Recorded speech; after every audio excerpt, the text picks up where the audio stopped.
누가복음 23장 39절부터 49절까지의 말씀을 저와 여러분이 한 절씩 교독합니다. 달린 행악자 중 하나는 비방하여 이르되 네가 그리스도가 아니냐 너와 우리를 구원하라 하되, 하나는 그 사람을 꾸짖어 이르되 네가 동일한 정죄를 받고서도 하나님을 두려워하지 아니하느냐. 우리는 우리가 행한 일에 상당한 보응을 받는 것이니 이에 당연하거니와 이 사람이 행한 것은 옳지 않은 것이 없느니라 하고, 이르되 예수여 당신의 나라에 임하실 때에 나를 기억하소서 하니, 예수께서 이르시되 내가 진실로 네게 이르노니 오늘 네가 나와 함께 낙원에 있으리라 하시니라.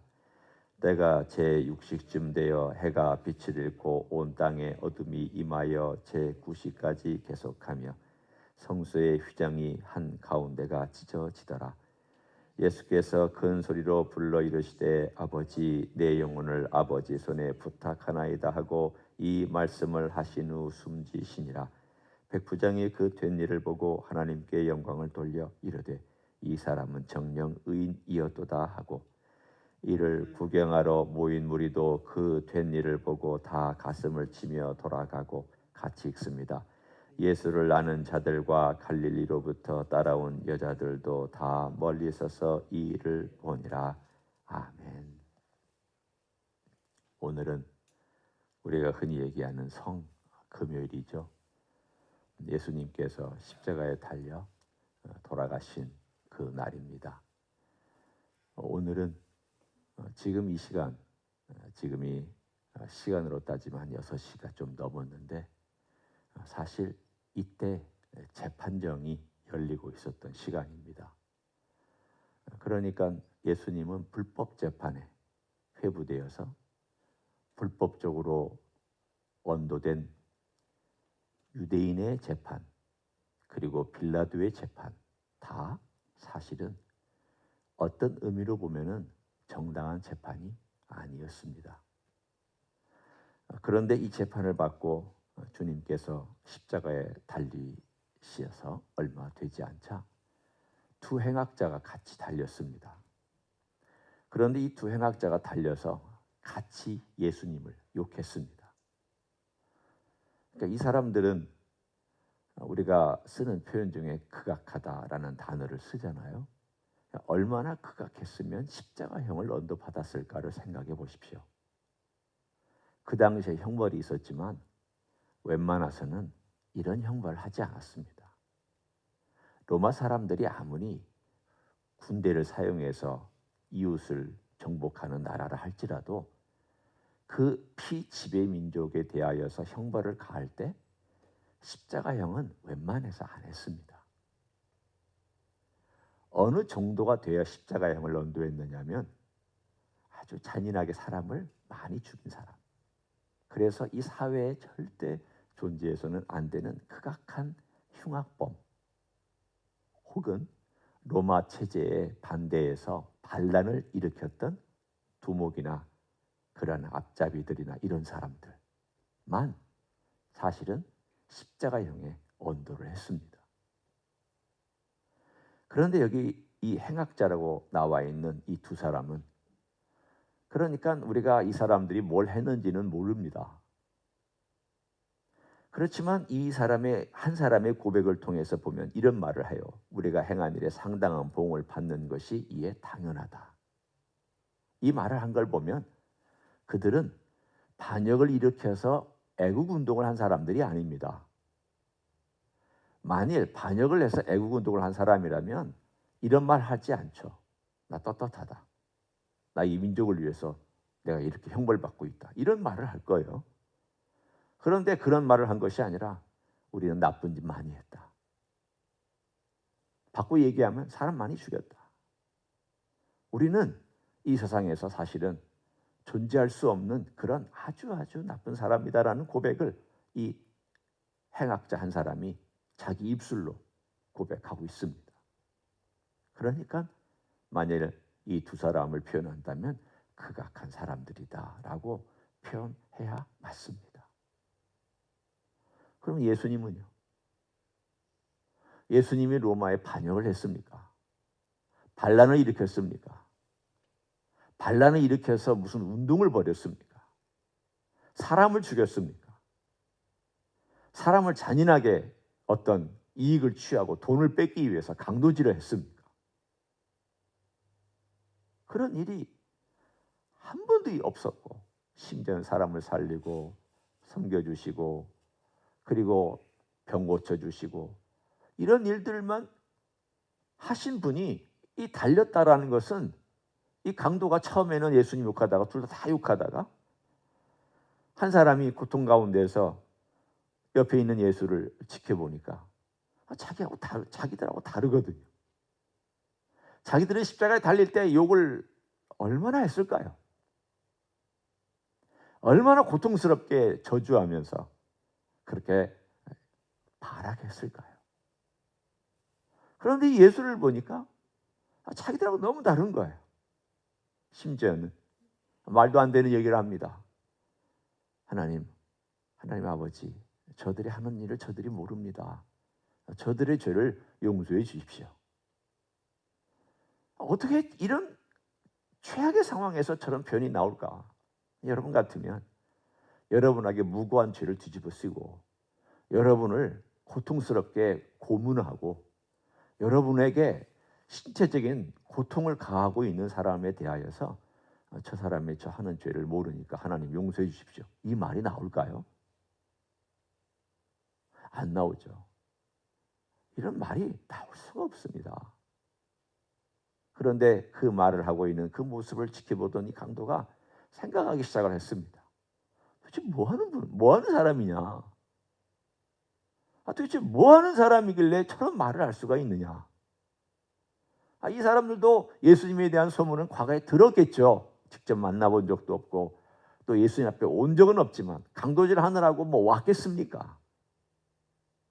그런데 십자가 위에서 지켜본, 똑같이 고통스럽고 똑같이 아파하고 똑같이 힘든 상황이 있었는데도 불구하고 저주하지 아니하고 욕하지 아니하고 악을 행하지 아니하는 그 모습을 보면서 그가 이렇게 얘기를 합니다. 41절 마지막에 이 사람이 행한 것은 옳지 않은 것이 없느니라. 여러분, 언제 사람의 진문맥을 볼 수 있습니까? 여러분이 누군가에게서 무고한 어려움이나 손해를 받았을 때 우리의 진짜 모습이 드러납니다. 누군가가 여러분 뒤로 와서 확 때렸을 때 우리 모습 드러나죠.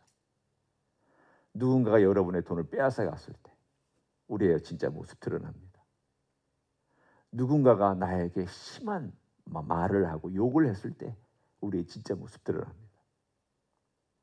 그러니까 이 사람이 행한 것은 옳지 않은 것이 없다라고 하는 이 표현은 예수님의 보지 못한 생애에도 물론 포함되어 있을 수 있지만 십자가 위에서 있었던 한 3시간 정도의 사건, 어쩌면 십자가에 달리기 전부터 못에 박히는 시간까지 포함하면 한 6시간, 대여섯 시간의 그 12시 직전까지의 그 사건을 통해서 그가 지켜본 바를 통한 그의 결론입니다. 인생은 가장 열악할 때 자기의 본성이 나오는 법인데 이분은 다르다. 이분 메시아 맞다. 그리고는 42절에 말하기를 예수여 당신의 나라에 임하실 때 나를 기억하소서. 미래에 하나님의 나라가 임할 때 그때 나를 좀 기억해 달라고 그랬더니 예수님께서 이렇게 말씀하십니다. 미래가 아니다. 내가 진실로 내게 이르노니 오늘 네가 나와 함께 낙원에 있으리라. 이 사람은 미래에 하나님 나라에 들어갈 때 나를 좀 기억해 달라고 그렇게 얘기했는데 예수님은 아니다. 오늘이다. 지금이다. 뭘 얘기하고 있습니까? 지금 이 누가가 뭘 보여주기 위해서 이 이야기를 여기다가 적어놓고 있습니까? 주제는 한 가지입니다. 누가복음의 주제는 삭개오를 만났을 때에 주님께서 하신 말씀입니다. 19장 10절 인자에 온 것은 잃어버린 자를 구원하기 위함이니라. 인자에 온 것은 잃어버린 자를 구원하기 위해서 오셨습니다. 그 잃어버린 자가 누구냐면 삭개오였고요. 가장 저주받은 삶을 살았던 삭개오였고, 오늘 여기에서는 가장 저주받은 죽음을 죽고 있는 바로 이 강도, 행악자, 이 사람도 구원이 필요하다는 것을 보여주고 있습니다. 누구든지 예수님을 향하여 구원해 달라고 요청하는 자를 거부하지 않으셨던 예수님의 이야기를 십자가 위에서도 행하고 보여주고 있습니다. 봐라. 지금 이방인들에게 복음서를 쓴 누가가 얘기합니다. 봐라. 읽어봐라. 예수님이 어떤 분이냐. 이분이 인간으로 오셨다. 인자다. 인자로 오셔서 가장 악하고 극악하게 인간을 죽이고 저주받고 그리고 십자가형의 언도 받을 만한 그런 죽음을 죽어야 했던 그 사람도 구원받을 수 있다. 속량해 주셨다. 이분은 살아있는 동안 그 속량의 범위가 십자가 위에서도 행하셨다. 십자가 위에서도 속량해 주셨다. 십자가 위에서도 자격 없는 자를 구원해 주셨다. 여러분, 자격이 없다라고 하면 아마 이 사람이 제일 먼저 손들 거예요. 천국에서 자격 없이 천국 온 사람 손들어 그러면은 아마 제일 먼저 번쩍 하고 손들 사람이 누구냐? 이 행악자일 거예요. 저요라고. 저는 행한 거 옳은 거 하나도 없다고. 여러분은 옳은 거 하나라도 행했잖아요. 여러분은 선이라도 한번 행했잖아요. 여러분은 기도라도 한번 행했잖아요.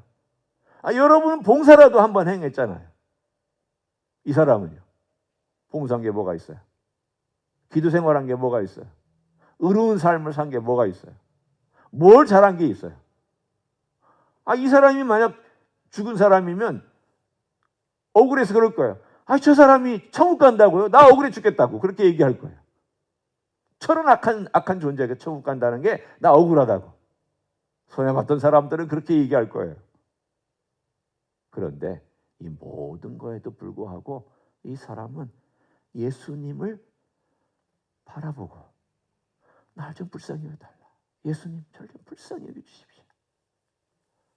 그 말 한마디와 그것 때문에 예수님은 기꺼이 이 사람을 구원해 주셨습니다. 이렇게 섬기려고 오셨습니다. 그런데 주님은 이거 살으셔야 더 많이 섬기는 거 아니에요? 살아 있어야 기회가 더 있잖아요.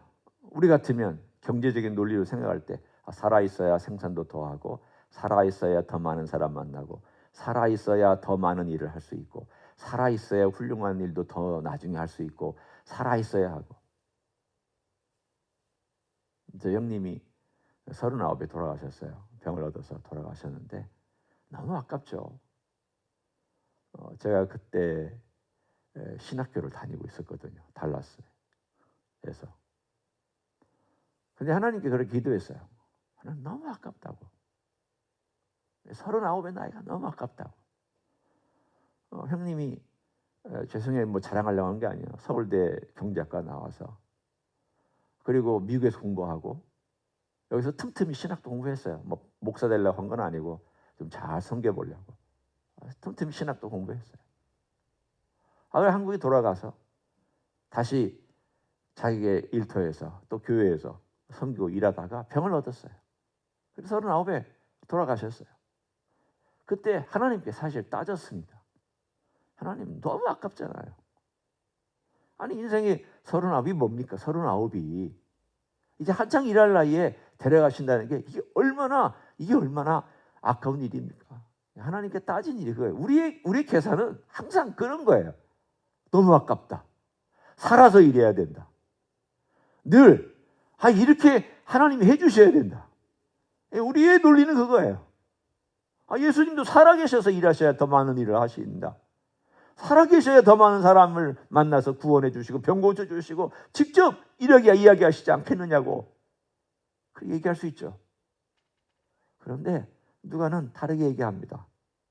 오늘 이 마지막 장면을 얘기하면서 누가는 아주 심플해요. 다른 복음서보다 정말 심플하게 예수님이 마지막 12시부터 3시까지 한 말씀도 딱 한마디만 적어놨어요. 무슨 말이냐면 아버지 내 영혼을 아버지 손에 부탁하나이다. 어떻게 생각하면 그렇게 신학적이지도 않고 그렇게 의미심장하지도 않고 그냥 일반 사람이 하는 말처럼 그렇게 아버지 내 영혼을 아버지 손에 부탁합니다. 이런 말 한마디, 평범한 말 한마디를 하고 돌아가셨다. 아니 왜? 다른 복음서가 쓴 거 있잖아. 뭐 엘리엘리아바 사박단이라든가 뭐 이런 멋있는 막 고함을 지르시듯이 외치듯이 하는 이런 것들을 좀 보면은 예수님이 괴로워하시면서 뭔가 영적인 것과 무슨 뭐 죄를 위하여서 뭐 이런 것들을 생각할 텐데 너무 심플하잖아요. 여러분 이거 읽으실 때 어떤 생각이 드셨어요? 아버지 내 영혼을 아버지 손에 부탁하나이다. 그런데 여기에는 잔잔한 울림이 있습니다. 어떤 잔잔한 울림이 있냐면 예수님께서 인자로 이 땅에 오셔서 아버지의 뜻을 이루기 위해서 곧 속량, 구원을 이루기 위해서 마지막 순간까지 전부를 다 바쳤다. 다 드렸다. 자신의 목숨도 드렸고 심지어는 죽음 이후까지도 아버지께 드렸다. 이게 인자다. 이 인자의 한 일을 좀 봐라. 자기 목숨을 줄 뿐 아니라 자기의 죽음마저도 아버지께 다 내어놨다. 그렇게 섬겨주셨다라는 거예요. 그렇게. 이 세상에 누가 그렇게 섬겨줄 수 있어요? 그래서 백부장이 이 사람은 정녕 의인이었다고. 행악자와 이방인의 입술을 통하여 이분은 의인이었다. 이 말은 우리에게 이제 도전합니다. 너 생각해봐라. 예수님이 널 섬기기 위해서 이 땅에 오셨고 돌아가시면서도 그 모든 것들을 아버지께 부탁하고 섬겨주셨다. 속량은 죽음 없이는 되지 않는 것임을 알기 때문에 예수님은 그렇게 행하신 거다. 우리는 살아서 뭔가를 행하는 것들을 계속 생각하고 있지만 예수님은 살아서 행하신 것은 사실은 이 죽음을 위한 전초 작업이었다. 여러분 이상하지 않아요? 우리는 모든 게 다 중요하고 죽음은 잠깐 지나가는 것으로 생각하죠. 예수님은 반대예요. 살아계신 것은 다 전초 작업이었고 죽음이 중요한 거였어요.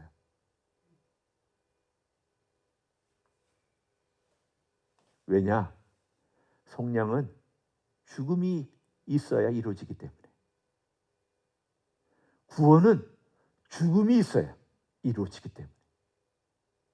그게 구약의 이야기고 그게 누가가 강조하는 이야기고 그게 사도행전이 왜 존재하는지에 대한 이야기예요. 예수님 죽지 않으셨으면 이 일이 없다.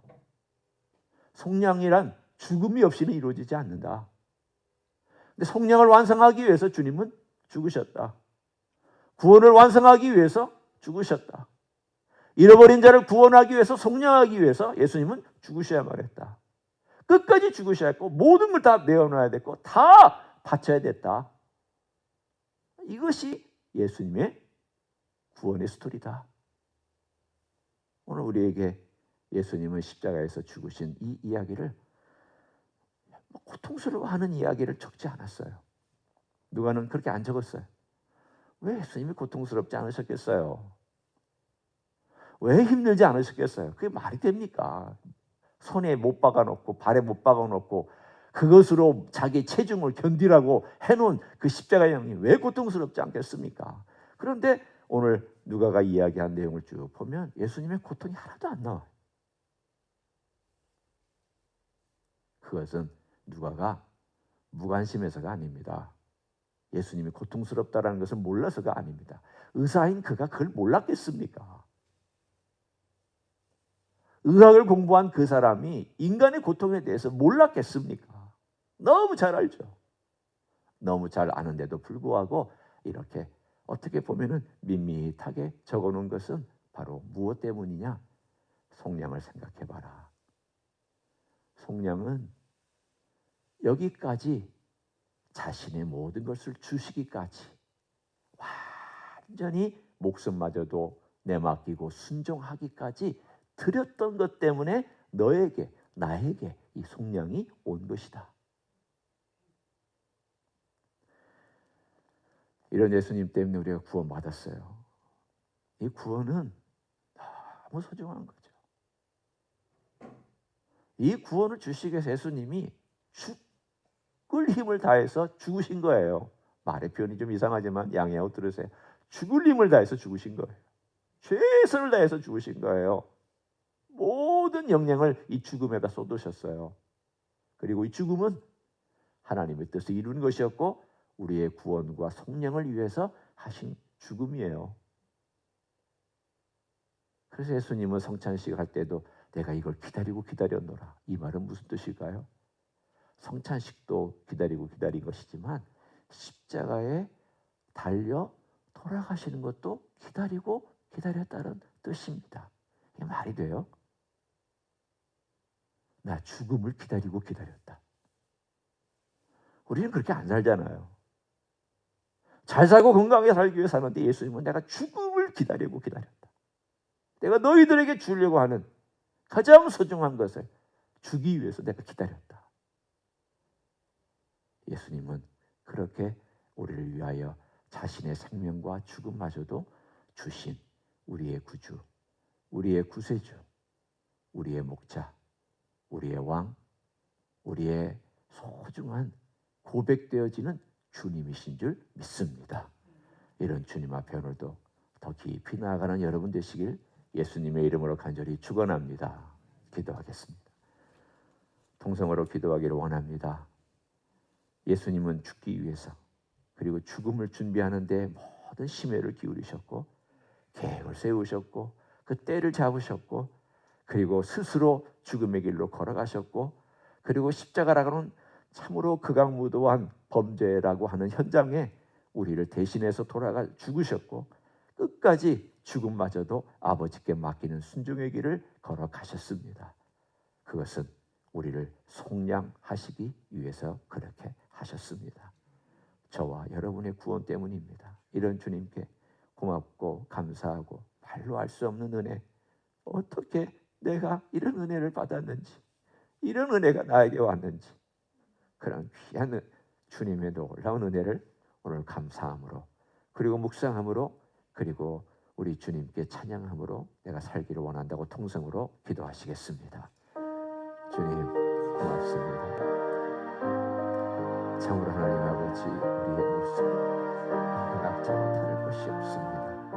주님 참으로 교만합니다. 주님 아버지 하나님의 인생에 살아가는 모든 악한 것들 우리가 가득 채워져 있잖아요. 그러나 주님이여 마지막까지 주님 마지막 순간까지 우리를 구원해 주시고 죽어서 우리를 더 구원해 속량하시고 죽으셔서 우리를 더 하나님의 나라로 이끄시는 놀라운 복음과 성령의 완성을 위하여 이 일을 행하시고 또 이루신 것을 감사를 드립니다. 주님 우리가 어찌 주님의 그 죽으심을 묵상할 때마다 주여 잊을 수 있겠습니까? 주님의 놀라신 은혜와 자비와 긍휼로 오늘도 나아가기를 원합니다.